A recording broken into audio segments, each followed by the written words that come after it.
કેશોદથી ઉપલબ્ધ હવાઈ સેવા 23 માર્ચ સુધી બંધ રાખવામાં આવશે। આ દરમિયાન કેશોદથી દીવ, મુંબઈ અને અમદાવાદની ફ્લાઇટ 23 માર્ચ સુધી બંધ રાખવામાં આવશે।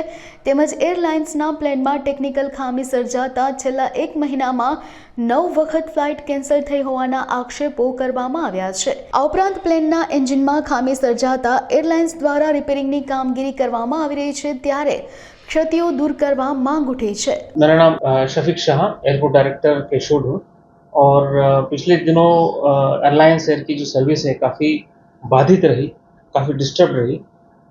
करीब 30 दिन में 9 दिन तो ये ऑलमोस्ट कैंसिल ही रही और हमें बताया गया कि जो इनका जो जहाज़ था एयरलाइंस एयर का, जहाज़ में कुछ टेक्निकल समस्या आने की वजह से वो उड़ नहीं पाया और उसके रिपेयर्स का कोशिश करके फिर उड़ाने का प्रयास किया गया, फिर ये जहाज़ खराब हुआ।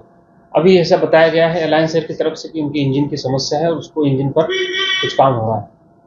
तो जब तक ये जहाज़ पूरी तरह से ठीक ना हो, केशोद से अहमदाबाद, केशोद से दीव और केशोद से मुंबई की सेवाएं अपनी फिर से रिस्टार्ट नहीं हो पाएगी। अभी जो बताया गया हमें 23 मार्च तक अभी फ्लाइट कैंसल्ड है, उसके बाद ही स्टार्ट होने का संभावना है। जी, मारू नाम योगेशभाई हीराभाई सावलिया, नगरपालिका पूर्व प्रमुख और व्यापारी महामंडल पूर्व प्रमुख। अत्यारे केशोदमां जे एरपोर्ट बाबतनी दुविधा ऊभी थई छे, एमां सरकारश्रीने मारू नम्र विनंती एक छे के भाई अमारे आ केशोदनुं जे एरपोर्ट एक तो राजाशाही वखतनुं छे अने जे मान करीने चालू थयुं छे प्रधानमंत्री नरेन्द्रभाई मोदी आव्या त्यारथी, बरोबर छे। અને એની અપેક્ષા અને ઓલાએથી કેશોદનું એરપોર્ટ ધમધમતું થયું હતું, પ્લસ એ સિવાયની પણ કેશોદમાં ઘણી બધી જમીન એક્વાયર કરી છે કેશોદમાં બહારના નિકાસ માટે કાર્ગો ચાલુ કરવા માટે થઈને। તો આ કેશોદનું એરપોર્ટ માત્ર ને માત્ર ટેકનિકલ ખામીઓના હિસાબે જ કેશોદની ફ્લાઇટો રદ થાય છે, કેશોદ બોમ્બેની। તો અહીંના કેશોદના વેપારીઓ અને જે મિલરો અને બિલ્ડરો છે એને જેને બોમ્બેના જે વેપાર ધંધા માટે જવું હોય છે તો એના માટે બહુ અગવડતા પડે છે। તો આ કેશોદ એરપોર્ટને પાછું ધમધમતું કરવા, મતલબ કે જે ચાલુ છે એને ચાલુ રાખો અને ટેકનિકલ જે કાંઈ ખામી હોય એનું સરકારશ્રીનું નિવેદન છે કે એને તાત્કાલિકપણે એની નિકાલો કરો, જે કાંઈ ખૂટતી પૂર્વ ઓલી હોય છે તે।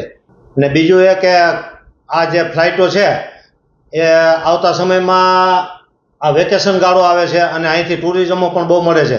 સોમનાથ મહાદેવનું મંદિર પણ નજીક છે, દ્વારકાધીશ નજીક છે, मतलब 200 किलोमीटर थाय छे, जूनागढ़ छे अने जे फ्लाइटनी कनेक्टिविटी बधी मळती रहे ए माटे थई अने जरूरियात छे। तो मारी आप साहेबने अने सरकारश्री अने मिनिस्टर उड्डयन मंत्री साहेबने विनंती छे के भाई आनी जे कांई केशोदनी फ्लाइट बाबतनी जे कोई टेक्निकल खामी होय तो तात्कालिक एने दूर करो, ए अमारी वेपारी महामंडळ अने केशोद नगरपालिकाना पूर्व प्रमुख तरीके आपश्रीने नम्र अपील छे।